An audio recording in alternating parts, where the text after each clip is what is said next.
උසස් පෙළ සාමාන්‍ය තොරතුරු තාක්ෂණය. උසස් පෙළ හදාරන සෑම දරුවෙකුම අනිවාර්යයෙන්ම හැදෑරිය යුතු විෂයක් තමයි සාමාන්‍ය තොරතුරු තාක්ෂණය. ඒ කියලා කියන්නේ General Information Technology. අපි GIT කියලා හඳුන්වනවා. 12 ශ්‍රේණියට පමණක් තමයි මේ විෂය සීමා වෙන්නේ. 12 ශ්‍රේණියේ අවසානයේදී මේ විෂය සම්බන්ධව මාර්ගගත ක්‍රමයට එනම් ඔන්ලයින් ක්‍රමයට විභාගයක් පැවැත්වෙනවා. අපිට පළමු වෙන පාඩම විදිහට තියෙනවා පරිගණකයේ තැනුම් ඒකක. පරිගණකයේ තැනුම් ඒකක ගැන කතා කරන්න කලින් මම කැමතියි කතා කරන්න පද්ධති ගැන. systems. මොකද්ද මේ පද්ධතියක් කියලා කියන්නේ? අපි පද්ධතියක් කියලා කියනවා යම්කිසි පොදු කාර්යයක් ඉටු කරන එකිනෙකට සම්බන්ධ අංශ රැසක එකතුවකට. ඒ කියන්නේ අපේ ශරීරය ගත්තොත් එහෙම ශරීරයේ තියෙනවා රුධිර වාහිනී පද්ධතිය නැත්නම් රුධිර සංසරණ පද්ධතිය, ආහාර ජීර්ණ පද්ධතිය, අස්ථි පද්ධතිය, ස්නායු පද්ධතිය මේ ආදී වශයෙන් පද්ධති රාශියක් තියෙනවා. රුධිර සංසරණ පද්ධතිය ගත්තාම රුධිර සංසරණ පද්ධතිය සකස් වෙලා තියෙනවා. හෘදය, සිරා, ධමනි සහ රුධිර කේශනාලිකා වලින් සමන්විත වෙලා තියෙනවා.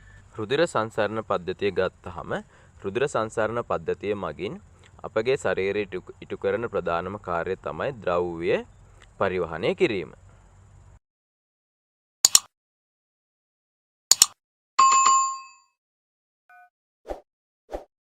පද්ධතියක කොටස් ගත්තාම පද්ධතියක තියෙන ප්‍රධානම කොටස් තුනක්.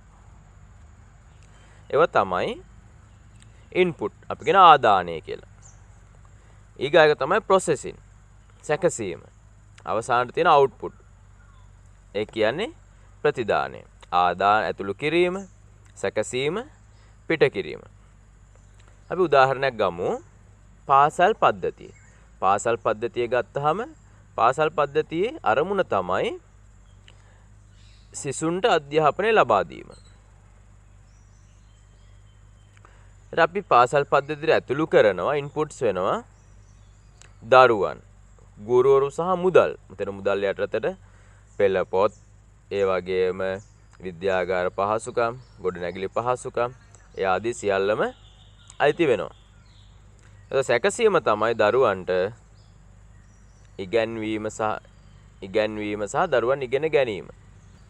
පිට කිරීම වෙන්නේ අධ්‍යාපනය ලද සිසුන් පිරිසක් තමයි පාසල් පද්ධතියෙන් පිට වෙන්නේ. මම තව උදාහරණයක් ගන්නම්. රෝහල. රෝහලක ප්‍රධාන අරමුණ තමයි හොඳ වෛද්‍ය සේවයක් සැලසීම. તો රෝහලකට ඇතුළු කිරීම වෙනවා රෝගීන්, වෛද්‍යවරුන්, හෙදියන්, ඖෂධ සහ උපකරණ. සකස් කිරීම තමයි අවශ්‍ය උපදෙස් ලබා ගන්නවා. පරීක්ෂණ පවත්වන එක්ස්රේ වගේ පරීක්ෂණ පවත්වනවා. සැත්කම් කරනවා, ප්‍රතිකාර කරනවා. ඔන්න සකස් කිරීම. පිට කරනවා සුව වූ රෝගීන්. ඔන්න රෝහල් පද්ධතිය වැඩ කරන ආකාරය. ඊළඟට අපි බලමු මොකද්ද මේ පරිගණකය කියලා කියන්නේ කියලා. පරිගණකයක් කියලා කියන්නේ කිසියම් ආකාරයක දත්ත ලබාගෙන අපිට දත්ත ඇතුළත් කරන්න පුළුවන්. ඒ වගේම සංවේදක මගින් දත්ත ලබා ගන්නත් පුළුවන්. ඒ ලබාගත් දත්ත අපි විසින්ම ඉදිරිපත් කරලා තියෙන යම්කිසි උපදේශ මාලාවකට අනුව වැඩසටහනකට, ඒ කියන්නේ ප්‍රෝග්‍රෑම් එකකට අනුව ක්‍රියාත්මක වෙලා තොරතුරු ආකාරයේ ප්‍රතිදානයක් ලබා දීමේ හැකියාවක් සහිත ඉලෙක්ට්‍රොනික උපකරණයක් තමයි අපි පරිගණකයක් කියලා හඳුන්වන්නේ. පරිගණකයකට හිතලා වැඩක් කරන්න බෑ. හැම වෙලාවෙම අපි දෙන උපදේශ අනුව පමණයි වැඩ කරන්නේ. අපි දෙන උපදේශ අනුව ක්‍රියාත්මක වෙලා දත්ත සකස් කරලා තොරතුරු බවට පත් කරන ඉලෙක්ට්‍රොනික උපාංගය තමයි පරිගණකයක් කියලා කියන්නේ. ඒතර පරිගණකයක් ගත්තාම පරිගණකයක හැසිරීමත් පද්ධතියක ආකාරයට වෙනවා. අපි බලමු පරිගණක පද්ධතිය ගැන. ඒතර පරිගණකයකින් වෙන්නේ නිශ්චිත කාර්යයක්. නිශ්චිත කාර්යයක් ඉටු කිරීම සඳහා ඒකකයක් වශයෙන් ක්‍රියාත්මක වෙනවා. බොහෝ විට පරිශීලක කියලා කියන්නේ අපි පරිගණකය භාවිතා කරන පුජ්‍යලය. ඒ වගේම සංවිධානය වූ දෘඩාංග සහ මෘදුකාංග පවතිනවා. එහෙනම් අපිට පරිගණකයේ පද්ධතියක් කියලා හඳුන්වන්න පුළුවන්. නිශ්චිත කාර්යයක් ඉටු කරනවා, ඒකකයක් විදිහට ක්‍රියාත්මක වෙනවා, සංවිධානය වන දෘඩාංග සහ මෘදුකාංග පවතිනවා. අපි බලමු පරිගණක පද්ධතියක සංඝටක. මම කිව්වා පරිගණකයකින් දත්ත ලබා ගන්නවා කියලා. එහෙනම් දත්ත ලබා ගැනීම තියෙනවා. දත්ත ලබා ගත්තට පස්සේ මේ ලබාගත් දත්ත සකස් කිරීම සිදු කරනවා. එහෙම නැත්නම් ගබඩා කරනවා. ඊළඟට අවශ්‍ය තොරතුරු ලබා දෙනවා. අපි දත්ත ලබා දීමට කියනවා ආදානය කියලා. දත්ත ආදානය කළාට පස්සේ ඔය දත්ත සකස් කරනවා. සැකසීම. ඔය සකසපු දත්ත ප්‍රතිදානය කරනවා. තොරතුරු විදිහට. එහෙනම් පරිගණක පද්ධතියක් ගත්තාම ආදානය, සැකසීම සහ ප්‍රතිදානය කියන ප්‍රධාන කොටස් තුනකින් යුක්ත වෙනවා. ඒ නිසා තමයි අපි පරිගණකයට පද්ධතියක් කියලා කියන්නේ. ඇත්තටම ගත්තාම පරිගණකය ආදාන ක්‍රියාවලිය සහ ප්‍රතිදාන. ඒ කියන්නේ input, process, output කියන ආකෘතිය අනුගමනය කරනවා. IPO ආකෘතිය අනුගමනය කරනවා. IPO ආකෘතිය අනුගමනය කරන නිසා පරිගණකයට කියනවා පද්ධතියක් කියලා. එහෙනම් පරිගණකය පද්ධතියක්. පරිගණකය ගත්තාම පරිගණකයේ මූලික සංරචක කිහිපයක් තියෙනවා. පළවෙනි එක තමයි දෘඩාංග. අපි කියනවා හાર્ඩ්වෙයාර් කියලා. ඊළඟ එක තමයි සොෆ්ට්වෙයාර්, මෘදුකාංග. ඊගායක තමයි භාවිතා කරන පුජ්‍යලයා සජීවාංග, ලයිව් වෙයාර් කියලා කියනවා. එහෙනම් පරිගණකයේ මූලිකම සංරචක තමයි මෙතන තියෙන්නේ. අපි බලමු දෘඩාංග ගැන. දෘඩාංග අපි ප්‍රධාන වශයෙන් අපි කියනවා හાર્ඩ්වෙයාර් කියලා. ඒ හાર્ඩ්වෙයාර් කියලා කියන්නේ අපිට අතින් ස්පර්ශ කරන්න පුළුවන් පරිගණකයක තියෙන භෞතික කොටස්. අතින් ස්පර්ශ කරන්න පුළුවන් පරිගණකයක තියෙන භෞතික කොටස් වලට කියනවා දෘඩාංග කියලා. දැන් පරිගණකයේ මූලිකම කොටස් ගත්තාම අපිට තියෙනවා මූලිකම කොටස් හතරක්. පද්ධති ඒකකය, සිස්ටම් යුනිට්. දැන් සිස්ටම් යුනිට් එක ඇතුළේ තමයි මදර් බෝඩ් එක, ප්‍රොසෙසර් එක වගේ උපාංග පිහිටලා තියෙන්නේ. ඊළඟට තියෙනවා සංදර්ශකය, මොනිටර් එක. අපි පරිගණකයේ මගින් සිදු කරන දේවල් බලාගන්නේ සංදර්ශකය තුලින්. ඒ වගේම යතුරු පූර්ව සහ මූසිකය, මවුස් එක, කීබෝඩ් and mouse. ඒතර පරිගණකයක අත්‍යවශ්‍යයෙන්ම මේ කියන අංග තියෙන්න ඕනේ.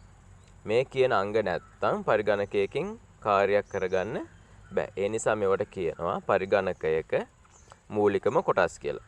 ඒතර පරිගණකයක හැකියාවන් පුළුල් කරගන්න, අපි කරන කාර්ය වැඩි කරගන්න පරිගණකයට සම්බන්ධ කරන බාහිර කොටස්. මේ පරිගණකයට සම්බන්ධ කරන බාහිර කොටස් වලට කියනවා පර්යන්ත උපාංග කියලා. එතකොට මම කලින් කියපු මූලික කොටස් අනිවාර්යයෙන්ම තියෙන්න ඕනේ. අපට අවශ්‍ය විදිහට පර්යන්ත කොටස් සම්බන්ධ කරගෙන පරිගණකයේ හැකියාවන් වැඩි කරගන්න පුළුවන්.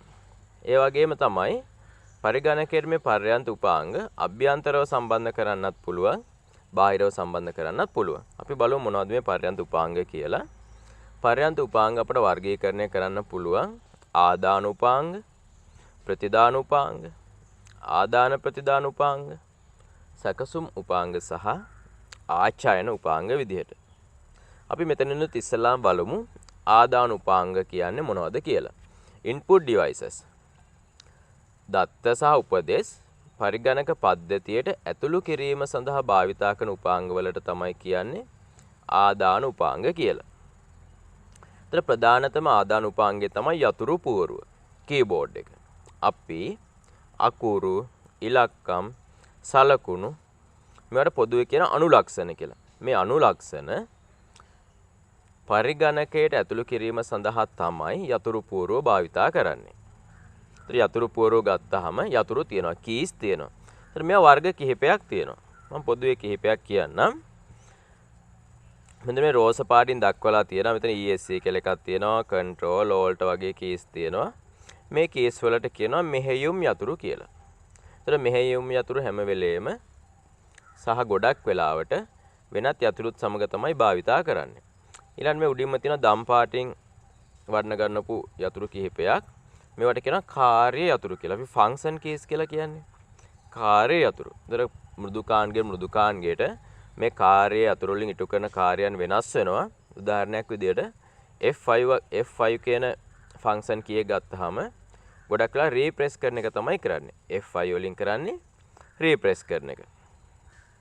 ඊළඟ තියෙන අනුලක්ෂණ යතුරු. කහ පාටින් තියෙන වැඩිපුරම තියෙන අනුලක්ෂණ යතුරු. අනුලක්ෂණ යතුරු වලින් තමයි පරිගණකයට අනුලක්ෂණ, ඒ කියන්නේ ඉලක්කම්, අකුරු සහ සලකුණු පරිගණකයට ඇතුළත් කරන්නේ. ඊළඟ සංචලන යතුරු තියෙනවා নেভিගේෂන් කීස්. කොළ පාටින් දක්වලා තියෙනවා ලේඛනයක ඉහළ පහළට ගමන් කරන්නේ, අවසානයේට පිටුවෙන් පිටුවකට ගමන් කරන්නේ මේ අනුලක්ෂණ යතුරු භාවිතා කරලා. අවසානයේම තියෙනවා සංඛ්‍යා යතුරු තලය. අපි කියන නියුමරික් කීපෑඩ් එකක් කියලා. අපිට පහසුවෙන්ම සංඛ්‍යා ඇතුළු කිරීම සඳහා භාවිතා කරන තර ගණනය කිරීම වගේ දේවල් පහසුයි. මෙතන ගණිත කර්මයක් තියෙනවා. එකතු කිරීම, අඩු කිරීම, ගුණ කිරීම, බෙදීම වගේ ගණිත කර්ම තියෙනවා. ඒතර මේ දේවල් පහසුවෙන් කරගන්න පුළුවන් සංඛ්‍යා යතුරු තලය භාවිතා කරලා. ඊළඟ දෙවෙනියට තියෙනවා දැක්වීමේ උපක්‍රම. අපි කියනවා pointing devices කියලා. මේ ප්‍රධානම pointing device එක තමයි mouse එක. මූසිකය. તો mouse එක ගත්තහම ප්‍රධාන අංග තුනක් තියෙනවා. වම් බොත්තම, දකුණු බොත්තම සහ රෝදය. ඔයාලා දන්නවා වම් බොත්තමෙන් තමයි මොන හරි දෙයක් සිලෙක්ට් කරන්නේ. ඩබල් ක්ලික් කරලා ඕපන් කරන්නේ. ඒ වගේම රෝදයෙන් පුළුවන් අර নেভিගේෂන් කීස් වලින් කරපු කාර්ය කරන්න. ඒ කියන්නේ ડોකියුමන්ට් එක ඉහළට පහළට ගමන් කරන්න පුළුවන්. ඒ වගේම දකුණු බොත්තම ගන්නවා අපි. ඒක අපි කියන රයිට් ක්ලික් කරනවා කියලා. අර පොප් අප් මෙනු එකක් විවෘත කරගන්න දකුණු බොත්තම තමයි පාවිච්චි කරන්නේ. ඒ වගේම තවත් දැක්වීම උපක්‍රමයක් තමයි ස්පර්ශ පෑඩ් එක. ඒ කියන්නේ ටච් පෑඩ් එක. අපි දන්නවා මවුස් එකෙන් කරන කාර්යම කරන්න භාවිතා කරන ටච් පෑඩ් එක අපේ ලැප්ටොප් පරිගණකවලදී. ස්පර්ශ සංවේදී තිරය ටච් ස්ක්‍රීන් එක. දැන් මේ ටච් ස්ක්‍රීන් එක ගත්තහම අපට ආදාන ලබා දෙන්න පුළුවන්, ප්‍රතිදාන බලා ගන්නත් පුළුවන්. එතකොට මේ ආදාන සහ ප්‍රතිදාන දෙකටම යොදා ගන්න උපාංගයක් තමයි ටච් ස්ක්‍රීන් කියලා කියන්නේ. ඔයාලා දන්නවා ස්මාර්ට් ජංගම දුරකථන, ඒ වගේම ටැබ්ලට් පරිගණක වගේ දේවල් වල ටච් ස්ක්‍රීන් එක භාවිතා වෙනවා. ඊළඟට තමයි ජොයිස්ටික් එක. ජොයිස්ටික් එක කියලා කියන්නේ පරිගණක ක්‍රීඩාවලදී යොදා ගන්න දෙයක්. අපි මෙහෙයුම් යටිය කියලා කියනවා. ඒ පරිගණක ක්‍රීඩාවලදී තමයි බහුලවම භාවිතා කරන්නේ. මේකත් ආදාන උපාංගයක් වෙනවා. ඒ වගේම ලයිට් පෙන් එක, ආලෝක පෑන. ඒතර පරිගණක තිරයේ මොන හරි දෙයක් දැක්වීම සඳහා ඒ වගේම ඇඳීමට, ලිවීමට මේ ලයිට් පෙන් එක භාවිතා කරනවා. විශේෂයෙන්ම පරිගණක ආශ්‍රිත නිර්මාණවලදී CAD අපි කියන computer aided design කියලා ඒ වගේ දේවල් වලදී ලයිට් පෙන් එක භාවිතා කරනවා. ඊළඟට අපි බලමු තුන්වෙනි අවස්ථාවේ විදිහට රූප සහ වීඩියෝ ආදානය කිරීමේ උපක්‍රම. අපි වීඩියෝ සහ රූප ප්‍රධාන වශයෙන්ම ආදානය කිරීම සඳහා ගන්න උපාංගයක් තමයි ඩිජිටල් කැමරාව. බහුල වශයෙන් භාවිතා කරනවා. ඩිජිටල් කැමරාවෙන් පින්තූරයක් අරගෙන පරිගණකයට සම්බන්ධ කරලා ඒ කැමරාවේ තියෙන පින්තූර, වීඩියෝ වගේ දේවල් පරිගණකයට ඇතුළු කරන්න පුළුවන්. ඒ වගේම වෙබ් කැමරාව. අපි දැන් මේ කාලේ ගොඩක් වෙලාවට අන්තර්ජාලය හරහා ඉගෙනීම් කටයුතු සිදු කරනවා. එතකොට වෙබ් කැමරාව තමයි බහුලවම භාවිතා කරන්නේ. වීඩියෝ දර්ශනයක් බලා ගන්න වෙබ් කැමරාවක් අපට පරිගණකයට බාහිරින් සම්බන්ධ කරන්නත් පුළුවන්. ඒ වගේම ලැප්ටොප් පරිගණකේ නම් වෙබ් කැමරාව අනිවාර්යයෙන්ම අන්තර්ගත වෙනවා. ඊළඟ වර්තමානයේ බහුලවම භාවිතා කරන දෙයක් තමයි CCTV. පිය වූ පරිපත රූපහානි කැමරා කියලා කියනවා. closed circuit TV. ඒතර පරිගණකයට වීඩියෝ ඇතුළත් කිරීම සඳහා වර්තමානයේ භාවිතා කරන උපාංගයක් තමයි CCTV කියලා කියන්නේ. ඊළඟ හතරවෙනි වර්ගය තමයි සුපරීක්ෂක. ස්කෑනර්ස්. අපි දන්නවා අපි බොහෝ විට ස්කෑනර් පාවිච්චි කරනවා පරිගණකයට අපේ ඡායාරූප වගේ දේවල් ඇතුළු කරගන්න. එහෙම නැත්නම් ලිපි ලේඛන වගේ දේවල් අපේ තියෙන ડોකියුමන්ට්ස් පරිගණකයට ඇතුළු කරගන්න මේ සුපරීක්ෂක භාවිතා කරන්න පුළුවන්. ඒකෙන් ප්‍රධානම එකක් තමයි පැතලිතල සුපරීක්ෂකය. අපි ඡායා පිටපත් යන්ත්‍රය හා සමානව භාවිතා කරන උපාංගය ඡායා පිටපත් යන්ත්‍රය තරම් විශාල වෙන්නේ නැහැ, කුඩා උපාංගයක්. අපට පැරණි ඡායාරූප වගේ දේවල් මේ තුලින් පරිගණකයට ඇතුළත් කරගන්න පුළුවන්. ඒ වගේම ඔයාලා දන්නා වර්තමානයේ බහුල ලෙසම භාවිතා කරන බාකෝඩ්, ඒ කියන්නේ තීරුකේත, ගොඩක් වෙලාවට සුපර් මාකට් වල කඩවල් වල භාවිතා කරන බාකෝඩ් එක. ඒතර මේ බාකෝඩ් එකේ තියෙන දේවල් කියව ගන්න, හඳුනා ගන්න භාවිතා කරන තීරුකේත කියව නැත්නම් බාකෝඩ් රීඩර්. නම් බාකෝඩ් රීඩර් කියන්නේ ඉන්පුට් ඩිවයිස් එකක් වෙනවා. ඊළඟට මේ බැංකු ආශ්‍රිතව භාවිතා කරනවා විශේෂයෙන්ම චෙක්පත් වල MICR කෝඩ් එක හඳුනා ගන්න. ඒ චෙක්පත් වල නිර්වද්‍යතාව පරීක්ෂා කරන තමයි MICR කෝඩ් එක භාවිතා කරන්නේ. මේ MICR කෝඩ් එක හඳුනා ගන්න භාවිතා කරන උපාංගය තමයි MICR කියලා කියන්නේ. චුම්බක තීන්ත අනුලක්ෂණ කියවණය.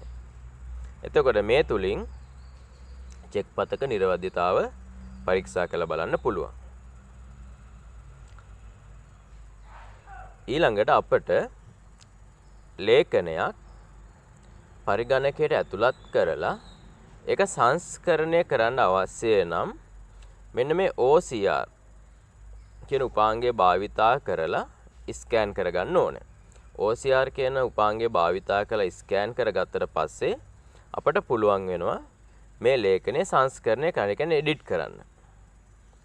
සාමාන්‍යයෙන් අපි ස්කෑන් කරොත් ඒ ස්කෑන් සාමාන්‍ය විදිහට ස්කෑන් කරොත් එහෙම අපට ලැබෙන ඡායා රූපයක් විදිහට නැත්නම් JPEG ෆයිල් එකක් විදිහට තමයි ස්කෑන් වෙන්නේ.